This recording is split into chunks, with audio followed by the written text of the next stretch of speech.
नमस्कार दोस्तों, मैं Neeraj Kumar the roots of Bharat में आपका स्वागत है। मैं सड़क पे थूकूंगा, क्या कर लोगे? मैं लिफ्ट में थूकूंगा, क्या बिगाड़ लोगे? मैं चलती ट्रेन में थूकूंगा, तुम क्या कर लोगे? मैं टैक्स देता हूँ, रेल हमारी संपत्ति है।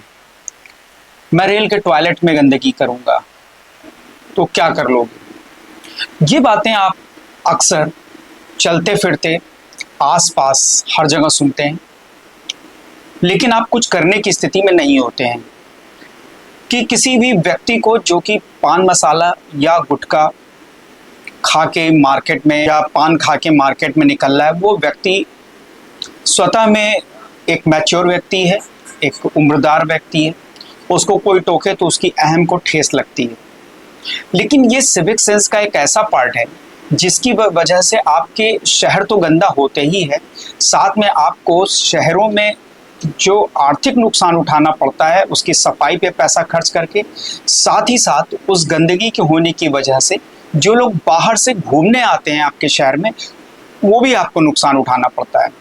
एक सर्वे GTS 2 सर्वे 2016-17 के अनुसार करीबन भारत में 26 करोड़ लोग गुटखा या पान मसाला या पान खाते हैं।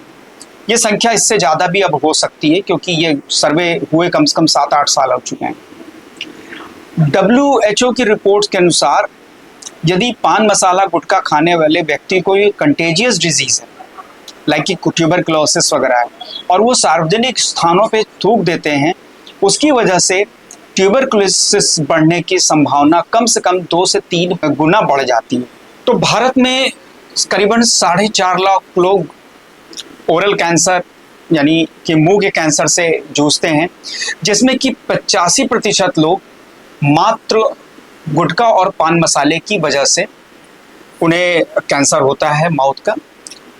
इसका बहुत बड़ा कारण ये है कि इसमें कम से कम 3000 से ज़्यादा केमिकल्स मिलाए जाते हैं, जिसमें करीबन 28 केमिकल ऐसे होते हैं जो कैंसर के कॉज बनते हैं।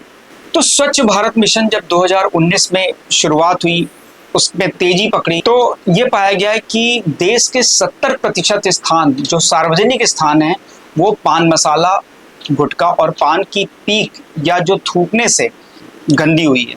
भारत में रेलवे करीबन 500 करोड़ रुपया हर साल सिर्फ बड़े स्टेशनों पे इस तरह के थूके गए जो पान मसाले और गुटखे के वजह से सफाई पे खर्च करती है। दिल्ली में नगर निगम ने गुटखा खाने वालों पे 500 रुपए से 1000 तक का जुर्माना भी लगाया हुआ है।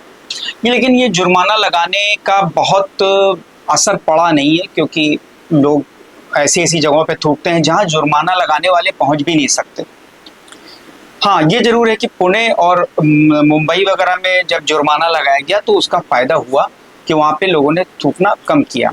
कुछ स्टेट ऐसे हैं जहाँ पान मसाला गुटखा वगैरह बैन भी हैं, जैसे कि गुजरात, बिहार और महाराष्ट्र वगैरह में बैन भी किया गया है, और फ्लेवर्ड पान मसाला भी बैन है इन जगहों पे। लेकिन बावजूद उसके स्थितियों में बहुत कम सुधार है क्योंकि ऐसी जगहों पे लोग खैनी खाना शुरू कर देते हैं, उसका एक अल्टरनेट पकड़ लेते हैं। बहुत पहले बॉम्बे में डॉक्टर्स ने इसके खिलाफ एक मुहिम चलाई, एक कोर्ट में केस किया गया कि जो कैंसर युक्त पान मसाला या गुटखा मिल रहा है इसको बंद किया जाए। तो कोर्ट ने आदेश किया तो उन्होंने क्या किया कि उन्होंने पान मसाला और जो टोबैको है ये दोनों अलग अलग करके बेचना शुरू किए। तो पान मसाला आप लेते हैं, साथ में वो अगर आप कहेंगे तो वो साथ में टोबैको का पैकेट भी उसी के साथ दे देगा। अब वो कहने के लिए होता ये है कि जो पान मसाला या गुटखा हम बेच रहे हैं इसमें टोबैको नहीं है। तो समाधान अगर हम सोचना शुरू करें तो समाधान कोई डायरेक्ट ऐसा तो दिखता नहीं है, क्योंकि ये आदत तो इतनी आसानी से कोई छोड़ता नहीं है। क्योंकि सार्वजनिक स्थान पे गंदगी करने से किसी को क्या नुकसान हो सकता है ये देश की जनता में ऐसी सोच ही नहीं है, क्योंकि पिछले सैकड़ों सालों से हमारी एक आदत बनी हुई है, उस आदत को छोड़ना बड़ा मुश्किल होता है। फिर भी गुजरात सरकार ने एक सर्वे कराया और ये देखा कि सार्वजनिक स्थानों पे यदि हम थूकदान या पीकदान लगाते हैं तो 35% जो है ये पान की जो पीक है वो सड़कों पे या सार्वजनिक स्थानों पे कम हुई।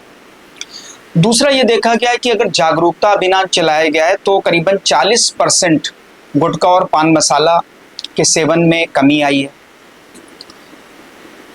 और इसका निष्कर्ष तो ये कह सकते हैं कि एक तो ये है कि अवेयरनेस प्रोग्राम हो, दूसरा है कि जुर्माना लगाया जाए, और तीसरा है कि हम थूकदान या पीकदान जगह जगहों पे लगाएं, जिसकी वजह से अगर ये 3 प्रयास एक साथ किए जाएं तो संभवतः आने वाले समय में शायद ये चीज़ बंद हो जाएगी। अब इसको सीरियसली मैं जब ये बात कह रहा हूँ तो ये 3 चीज़ें कर सकते हैं।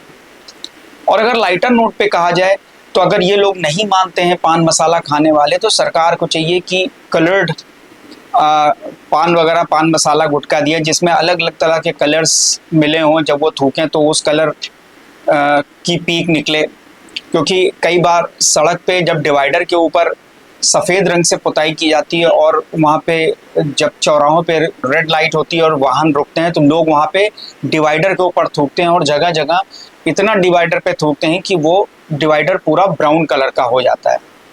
तो क्यों ना ऐसा पान मसाला या गुटखे का कलर बना दिया जाए कि उनके मुंह से सफ़ेद रंग का थूक निकले, जिससे कि वो डिवाइडर सफ़ेद ही बना रहे।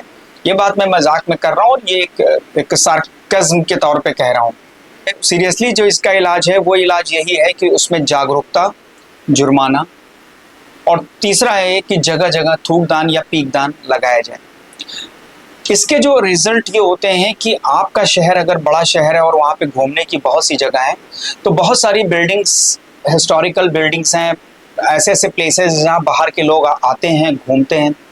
तो जब वो हिस्टोरिकल बिल्डिंग्स पे पान या पीक गुटखे की देखते हैं तो उसकी गंदगी देख के उनको ख़राब भी लगता है। कई बार इतना ज़्यादा पीक की जाती है या थूका जाता है कि वहाँ महक आने लगती है। ऑफिसेज में भी ऐसा देखा गया है कि लोग अपने ऑफिस की प्रेमाइसेस के अंदर अपनी सीढ़ियों की जो दीवारें होती हैं उस पर थूकते हैं, उसके कॉर्नर्स पर थूक देते हैं, तो ऑफिस की दीवारें भी गंदी होती हैं, ऑफिस का माहौल ख़राब होता है। तो ये सारी चीज़ें रोकने के लिए जो 3 मेज़र अभी लिए जा सकते हैं वो ज़रूर लेने चाहिए कि जागरूकता हो, जुर्माना हो, और तीसरा ये है कि हम जगह जगह पे थूकदान और पीकदान लगाएं, जिससे कि किसी को अगर पीक आए तो वो ये ना कह सके कि हमने खाया है इसको थूकने के लिए, मुझे कोई जगह नहीं मिली इसलिए मैंने यहाँ थूक दिया। इसी के साथ मैं आपसे रिक्वेस्ट करता हूँ कि प्लीज़ चैनल को शेयर करें, कमेंट करें, लाइक करें और सब्सक्राइब जरूर करें। और इसी के साथ नमस्कार, धन्यवाद।